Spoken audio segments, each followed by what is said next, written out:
Bem-vindos à nossa aula de número 234, item 4 do capítulo 27, o governo e o mercado, onde Mises está colocando uma série de informações importantes e definições dessa mistura que nós chamamos de intervencionismo, do governo deixando o mercado livre até o ponto que ele acha que ele pode interferir de tal forma que ele faça melhor do que o livre mercado. Mas ele tem ciência de que ele não pode interferir muito, porque senão ele vira socialismo e aí não tem o cálculo econômico, porque isso só existe no livre mercado.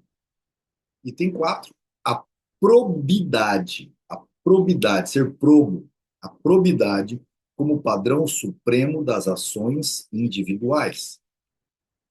Então vamos entender qual o papel de, se é possível, a gente mudar uma discussão intervencionista por uma discussão de moral, ética, lembrando que vou fazer uma crítica aos pais da Constituição americana, os Founding Fathers, que, né, alguns deles, ao escreverem os The Federalist Papers, diziam que de nada adiantava aquela Carta de Direitos americana se não houvesse por trás um povo cheio de moral e ética.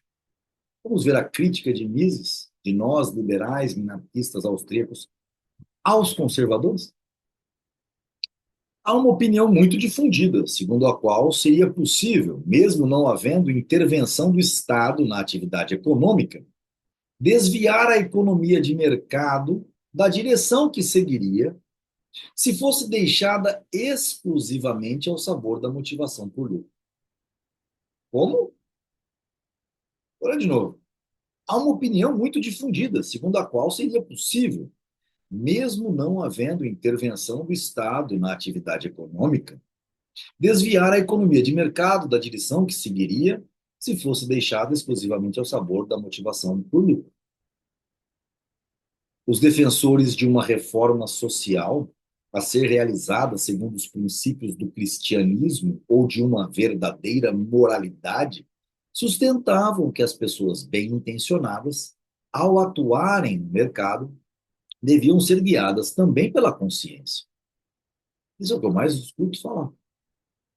Se as pessoas estivessem dispostas a se preocuparem com suas obrigações morais e religiosas, e não apenas com o lucro, não seria necessária a compulsão e coerção do governo para que as coisas funcionassem bem. O importante, alegam esses reformistas, não é mudar o governo e as leis do país. O importante é a purificação moral do homem, o retorno aos mandamentos de Deus e aos preceitos da lei moral. É a renúncia à cobiça e ao egoísmo. Desta forma, será possível conciliar a propriedade privada dos meios de produção com a justiça, probidade e a equidade. Os efeitos desastrosos do capitalismo serão assim eliminados, sem prejuízo para a liberdade de iniciativa individual. O Moloque do capitalismo seria destronado sem que fosse entronizado o Moloque do Estado. Isso não é novo. Aliás, isso virou uma nova maneira de se apresentar a religião, se apresentar a religião e o seu corolário, um mercado de prosperidade para aqueles que atuam segundo regras religiosas. O grande problema que nós vemos nos dias de hoje é que tais princípios não se aplicam efetivamente. Posso provar. Não se vende somente de cristãos para cristãos, católicos para católicos, ubandista para ubandista, budista para budista. E a busca pelo lucro é o que mantém o negócio de pé. E não há outra maneira. Por ora, não precisamos interessar-nos pelos julgamentos de valor arbitrário em que tais opiniões se baseiam. Então, vou me desvestir do meu papel de cristão, todos nós nos desvestamos de qualquer consideração subjetiva de moral e ética e vamos olhar para as coisas catalacticamente. As razões que esses críticos apresentam para condenar o capitalismo são irrelevantes. Seus erros e falácias não têm importância.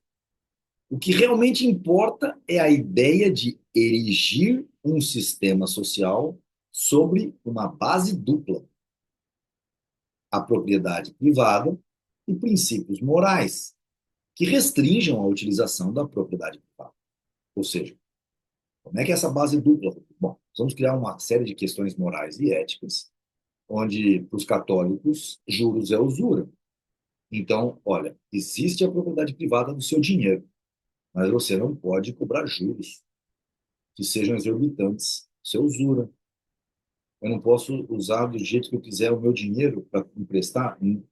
Se nós, que somos os responsáveis pelas suas bênçãos, acharmos que o que você está cobrando é demais, então é usura. Você não deveria fazer isso. Se você fizer isso, nós vamos te excomungar. E se a gente tiver poder de polícia, de coerção, nós vamos colocar você numa fogueira e te queimar como bruxo. Brincadeiras à parte.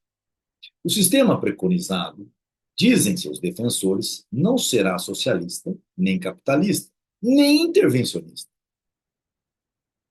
Não será socialista porque preservará a propriedade privada nos meios de produção. Não será capitalista porque a consciência prevalecerá sobre o interesse pelo lucro. Não será intervencionista porque não haverá necessidade de o governo intervir no mercado. Não entendi, nem Mises. Vamos lá. Na economia de mercado, o indivíduo é livre para agir nos limites que lhe são impostos pela propriedade privada e pelo mercado. Suas escolhas são inapeláveis. Seus concidadãos terão de levá-las em conta ao decidirem sobre suas próprias ações. Os concidadãos daquele que produziu tal coisa vão ter que levar essas ações em conta quando for decidir se compramos dele ou não. A coordenação das ações autônomas de todos os indivíduos é realizada pelo funcionamento do mercado. A sociedade não diz a uma pessoa o que fazer e o que não fazer. Não há necessidade de tornar a cooperação obrigatória por meio de ordens ou proibições. A não cooperação se penaliza a si mesma. Ajustar-se para as exigências do esforço produtivo da sociedade e procurar atingir os seus próprios objetivos egoístas pessoais não são coisas conflitantes. Consequentemente, não há necessidade de uma agência do governo para arbitrar conflitos que não existem. O sistema pode funcionar e cumprir o seu papel, sem interferência de uma autoridade que emita ordens e proibições e que castigue quem não as acata. Rodrigo, mas tudo bem, então, livre mercado, mas o que não pode é o cara querer se aproveitar. Vou deixar uma questão para vocês pensarem. Inundação lá em Porto Alegre, Rio Grande do Sul. Não tem mais água. A sua casa tem 10 garrafões de água, de 20 litros. Você é um vendedor de água. Você esconde elas dentro de casa. E diz que não tem mais água, porque você quer salvar sua família. Mas aí bate na porta, um cara fala, eu te dou 10 milhões de reais, passa o Pix agora, sou milionário, eu quero um galão de água. Você fala, bom, em 10 dias eu me sobrevivo com 9, pode ficar tranquilo, leva esse galão e me dá 10 milhões. Mas ele não vendeu para os outros que eram pobres. E aí? O que você me diz? Ele foi católico, cristão, ou ele foi capitalista? E como tendo sido capitalista? Eu fiz isso num esdrúxulo, como engenheiro eu chamo de esdrúxulo, o Mises chamaria de uma construção imaginária. Independentemente de como chamamos, fato dado. A pergunta é, ele errou? Ele fez o errado? Ou ele fez o certo? Fora do âmbito da propriedade privada e do mercado, encontra-se o mundo da compulsão e da coerção.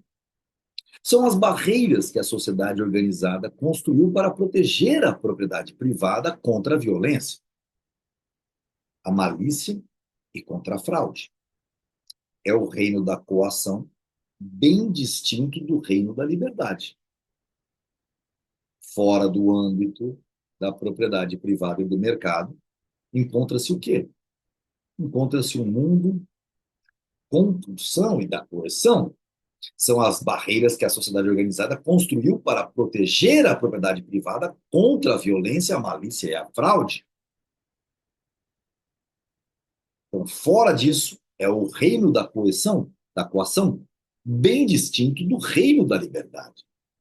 São as regras que discriminam entre o que é legal e o que é ilegal, o que é permitido e o que é proibido. É o implacável aparelho composto de armas, prisões e patíbulos e das pessoas que os manejam, sempre prontas a submeter pela força aqueles que se atreverem a desobedecer. Toda lei é uma lei capital. Já expliquei isso em várias aulas. Não existe uma lei que não seja capital. Uma lei que te penalize com a morte. Toda lei te penaliza com a morte. Não importa se está escrito que você vai preso por 5 anos. Não importa se é uma lei que você fala, eu não estou pagando IPTU, então isso não é um crime de morte. É um crime de morte. Se você não paga o IPTU e eles vêm te tomar e você resolve defender sua propriedade privada, eles vão usar força, você vai revidar com mais força e vai ser morto. A não ser que você desista, se submeta. Mas aí, escravidão. Ora, os reformistas, de cujos planos estamos ocupando-nos, sugerem que, além das normas destinadas para a proteção, para a preservação da propriedade privada, ou seja, quem que são os reformistas que nós estamos nos ocupando agora? Os conservadores. E o que eles sugerem? Eles sugerem que, além das reformas destinadas para a proteção e preservação da propriedade privada, porque eles não gostam de ser chamados de socialistas, mesmo sendo, outras regras éticas deveriam ser estatuídas. Querem que a produção e o consumo sejam diferentes do que seriam se fossem realizados numa ordem social em que os indivíduos tivessem como única obrigação o respeito ao direito de propriedade de seus concidadãos. Querem proscrever aqueles estímulos que motivam a ação individual, denominados de egoísmo, avidez, anfã, de lucro, e substituí-los por um impulso de outra natureza, denominados de senso de dever, probidade, altruísmo, temor de Deus, caridade. Estão convencidos de que tal reforma moral seria o bastante para garantir um modo de funcionamento do sistema econômico melhor do que o capitalismo não obstruiu, sem, para tanto, haver necessidade de se recorrer para as medidas governamentais próprias do intervencionismo e do socialismo.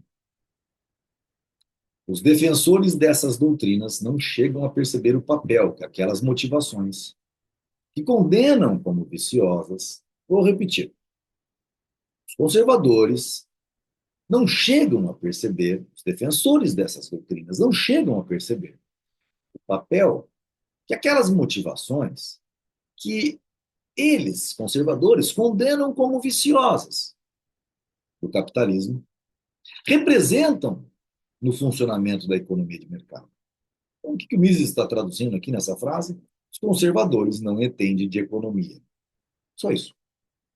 Não compreendem que a única razão pela qual a economia de mercado pode funcionar sem necessidade de ingerências ou ordens superiores que indiquem a cada um o que fazer e como fazê-lo, está no fato de não obrigar ninguém a desviar-se da linha de conduta que melhor serve aos seus próprios interesses.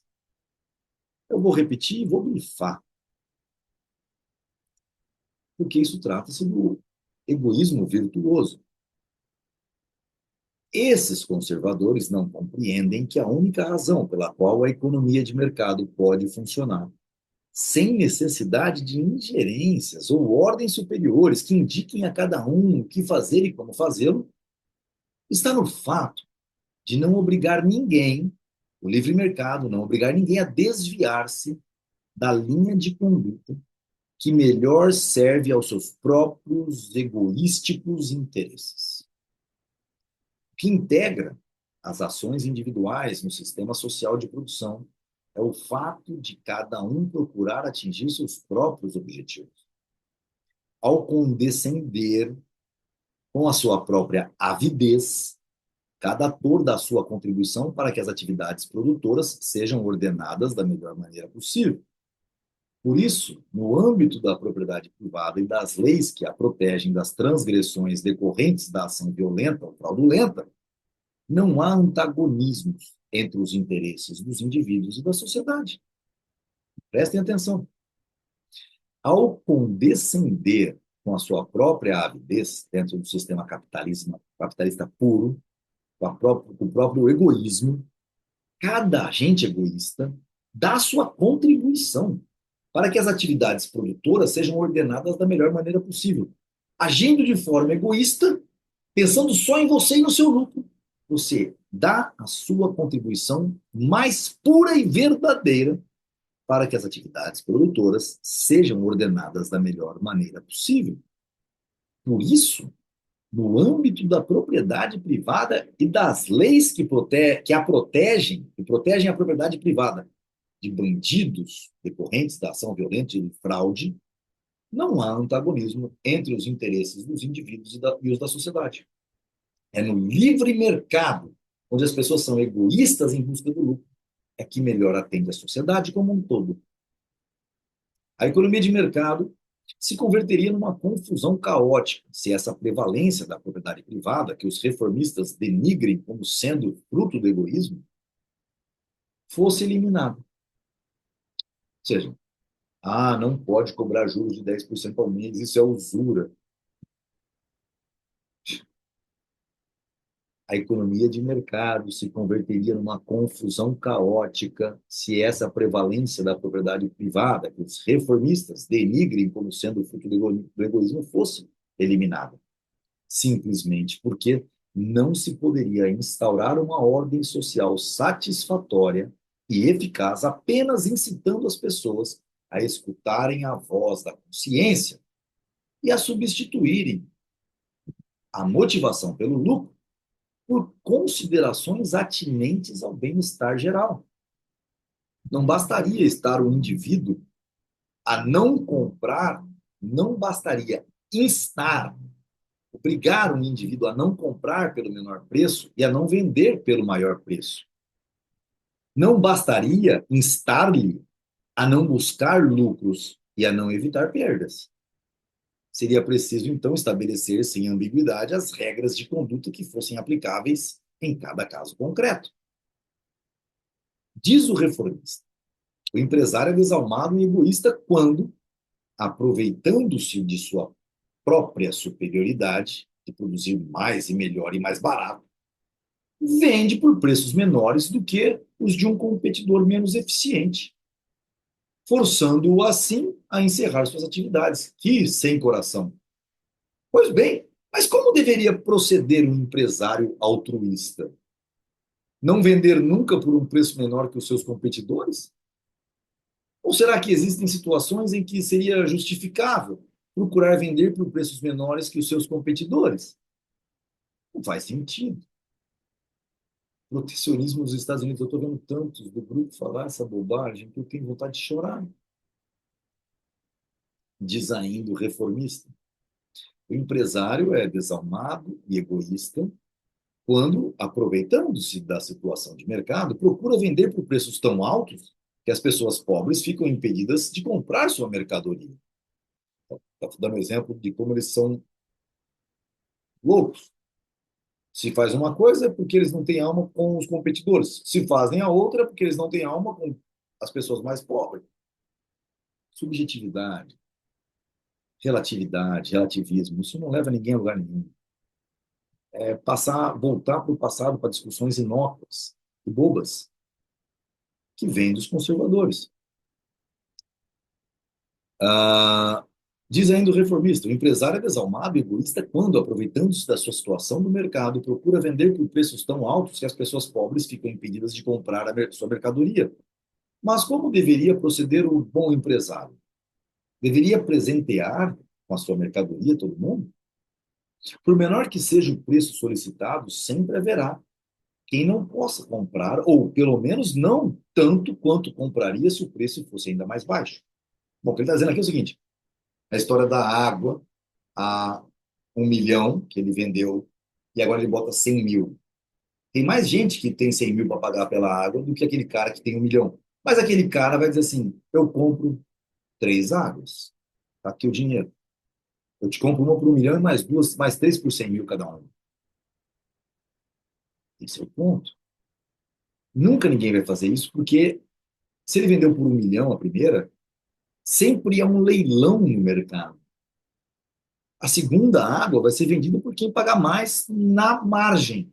Por isso da utilidade marginal, tanto de quem vende, de quem compra. Por menor que seja o preço solicitado, sempre haverá quem não possa comprar, ou pelo menos não tanto quanto compraria se o preço fosse ainda mais baixo. De todas as pessoas desejosas de adquirir a mercadoria, quais as que deveriam ser excluídas pelo empresário rico? Morre de sede? Vamos dar só para o pobre? Ah, que legal, salvamos os pobres. E aí depois, os pobres não sabem como fazer a riqueza que o rico sabia. É de um descabimento a gente querer não olhar para as coisas como são. Não é necessário, por hora, examinarmos as consequências decorrentes da fixação de preços diferentes dos que seriam estabelecidos pelo funcionamento do mercado não obstruído. Se o vendedor evita vender por preços menores do que os de seu competidor menos eficiente, pelo menos parte de seu estoque não será vendido. Se o vendedor oferece a mercadoria por um preço menor do que o determinado pelo mercado não obstruído, sua oferta será insuficiente para atender a todos os que estejam dispostos a pagar este preço menor. Analisaremos mais tarde essas e outras consequências de qualquer desvio dos preços de mercado. Essa nota só vai referenciar as páginas lá para frente. Por ora, devemos apenas entender que não basta dizer ao empresário que ele não deve orientar-se pelo mercado. Por ora, basta dizermos isso. É indispensável que se lhe diga até onde pode ir na fixação dos seus preços para compra e venda. Se já não é a motivação pelo lucro que dirige as ações dos empresários e que determina o que deverão produzir e em que quantidades, se os empresários já não são obrigados, através da motivação pelo lucro, a usarem o melhor de suas habilidades para servir o consumidor, então é necessário que se lhes deem, em cada caso, instruções específicas. Voltamos para o planejador central. Vai dar problema. Será impossível evitar que sua conduta seja guiada por ordens e proibições, ou seja, precisamente pelo tipo de regulamentação que caracteriza a interferência do governo na atividade econômica.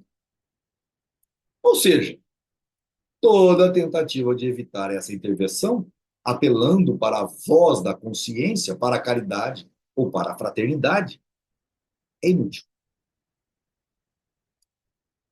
Os partidários de uma reforma social cristã alegam que, no passado, esse ideal de noção do dever e de obediência à lei moral conseguiu abrandar a cobiça e o desejo de maior lucro.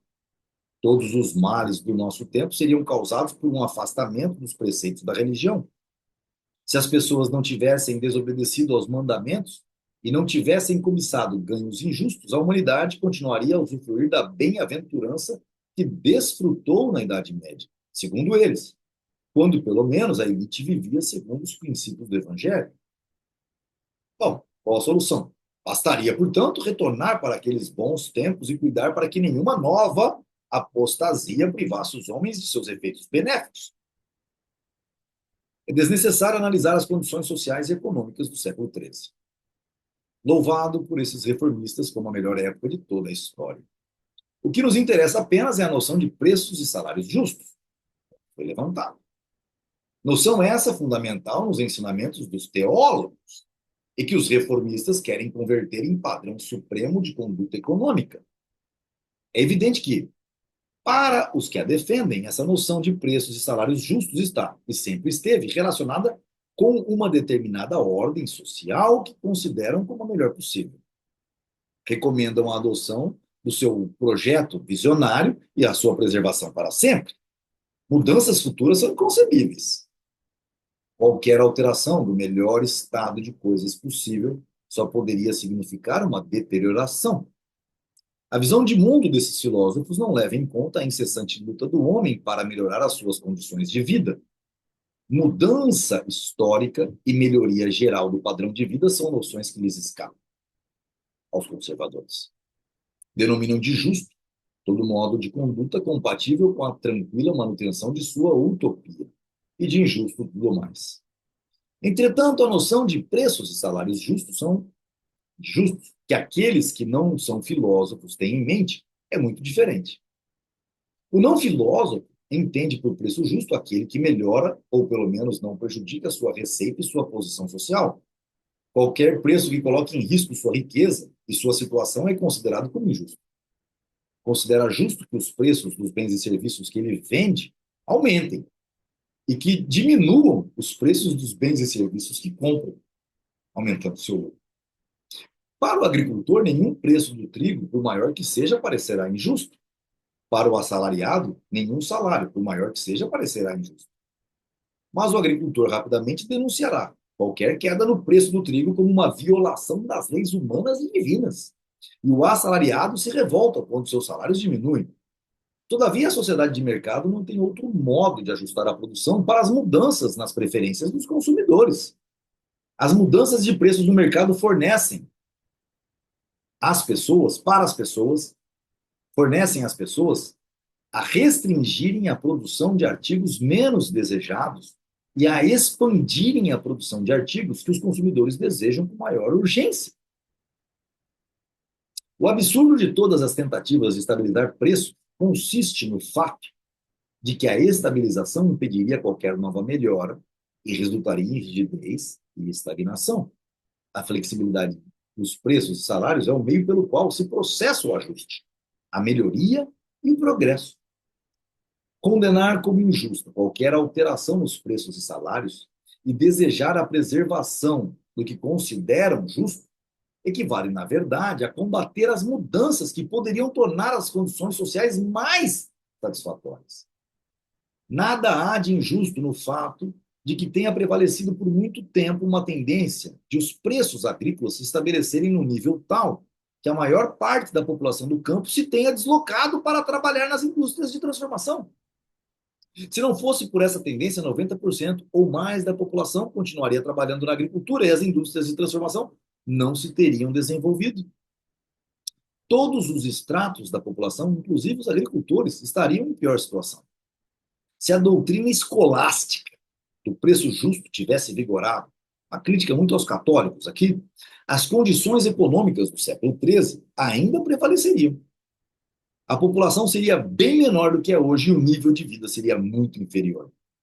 As duas variantes da doutrina do preço justo, a filosófica e a popular, manifestam a mesma condenação dos preços e salários determinados pelo livre mercado. Mas essa atitude negativa não nos dá nenhuma resposta para a questão de saber quais deveriam ser os preços e os salários justos. Se a moralidade for tomada como padrão supremo da ação econômica, é preciso que se diga a cada ator, sem ambiguidades, o que fazer, que preços cobrar, que preços pagar em cada caso. É preciso submeter, por meio do aparato de compulsão e coerção, todos os que ousem desobedecer às ordens recebidas do teocrata. É preciso entronizar uma autoridade suprema que estabeleça normas de conduta para cada caso, modificando-as, se necessário, interpretando-as corretamente e fazendo-as respeitar. Assim sendo, substituir o egoísta fã de lucro pela justiça social e pela moralidade requer, para sua implementação, exatamente aquelas medidas de intervenção do governo que os conservadores, os partidários da purificação moral da humanidade, desejavam evitar. Qualquer desvio da livre economia de mercado requer, para ser implementado, uma regulamentação autoritária. Que essa autoridade esteja investida num governo laico ou numa teocracia religiosa não faz a menor diferença. Os reformistas, ao exortarem as pessoas a se afastarem do egoísmo, estão querendo dirigir-se aos empresários e aos capitalistas e, às vezes, embora timidamente, também aos assalariados. Entretanto, a economia de mercado é um sistema no qual o consumidor é soberano. Aqui é que vem elas, tá, pessoal? Tais exortações deveriam ser dirigidas aos consumidores e não aos produtores. Deveriam persuadir os consumidores a renunciar à preferência por mercadorias melhores e mais baratas, convencendo-os a comprar mercadorias piores e mais caras, a fim de não prejudicar o produtor menos eficiente, coitadinho. Deveriam persuadi-los a diminuir suas próprias compras. Quando se diminui suas compras, sobra mais produto no mercado, o preço baixa, para dar aos mais pobres a oportunidade de comprar mais. Quem quiser que o consumidor haja dessa maneira terá de dizer-lhe claramente o que comprar, em que quantidade, de quem e por que preços. Terá que dispor de um aparato de coerção e compulsão para fazer com que essas ordens sejam acatadas.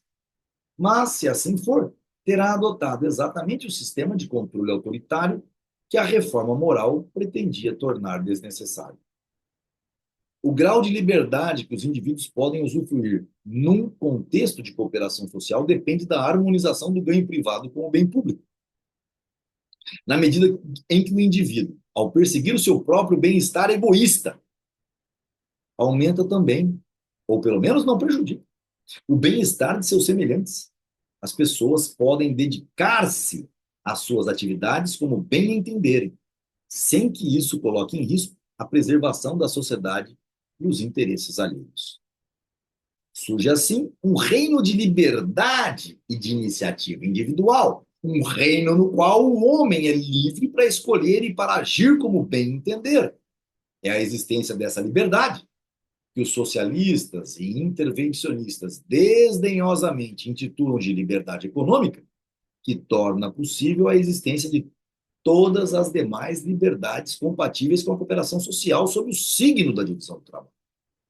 Aqui, a grande importância dessa parte do texto é que eu recomendo a leitura as 6 lições de Mises, uma palestra, 6 palestras, 6 dias de palestras que ele deu na Argentina, e que no segundo dia, quando ele vai falar sobre o socialismo, ele explica por que a liberdade econômica é a maior de todas as liberdades, maior do que a liberdade de expressão.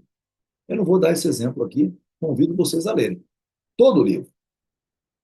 É a economia de mercado, ou capitalismo, com o seu corolário político, como o seu corolário político, e os marxistas diriam diferente, com sua superestrutura, o governo representativo. Então, tudo isso é a economia de mercado ou capitalismo. E com o seu corolário político, o governo representativo. Representativo no real significado, não é o que nós temos hoje, em que a Roraima, com a quantidade populacional da Alta Noroeste Paulista, que é uma das menores regiões administrativas de São Paulo, tem o mesmo tem 9 deputados federais, enquanto que todo o estado de São Paulo tem, se não me falha a memória, 70 e poucos. Agora, se você fizer uma relação de habitantes por representatividade, nesse caso do Brasil, lá vale 70 mil vezes um cidadão de Roraima, vale 70 mil vezes um cidadão paulista, mais que um cidadão paulista. É justo isso? É representativo isso? Claro que não. O que é a representatividade no modelo misesiano? É simplesmente a questão de ativos a serem defendidos, propriedade privada a serem defendidos, quanto que ela vale junto ao todo. Mas quem que define o todo? A gente não define o todo. Você. Eu só tenho esse livro na vida. E se alguém me roubar, Estado, eu quero R$ 10 por ele. É o seguro que eu quero que pague. Então vale R$ 10. Aí soma todo mundo o que cada um acha que vale, dá-se 10 trilhões de reais. Eu vou pagar de imposto por ano para ter o seguro de volta, 10 sobre 10 trilhões. Aí é a proporção que eu vou ter que pagar de um fator indexador, parametrizador, a um valor do prêmio para se caso alguém seja roubado. Quem tem R$ 1 milhão a ser segurado vai pagar muito mais imposto do que eu. Mas não em relação a ganho, é em relação ao seguro para ser ressarcido. Isso é representatividade.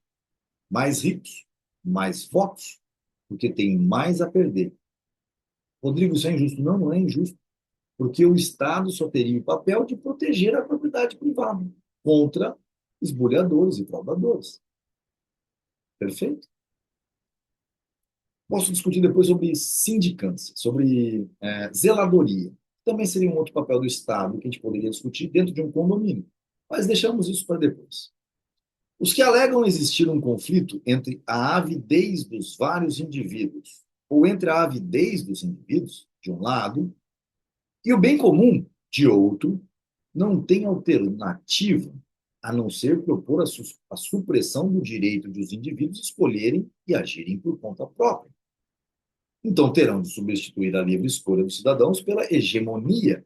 Lembra contratos hegemônicos na base do chicote?